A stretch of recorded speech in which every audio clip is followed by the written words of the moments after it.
DJT stock analysis and DJT stock prediction. Is it a buy right now? Watch this 1 minute video till the end to find out.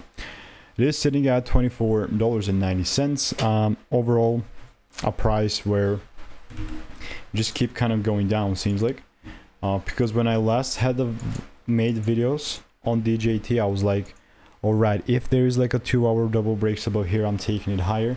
But there was never that opportunity, and you can see the price just kept going down, which, by the way, I mean, I'm not a big fan of there, but I'm gonna get rid of all the previous line that we saw. In reality, bro, like something that will only really make sense for me to take high here is going to be if there's double break on this daily chart. If there is not this double break, then I'm not gonna try and take it higher, you know. So I'm just gonna I'll keep waiting, you know. I'm not gonna try and force it.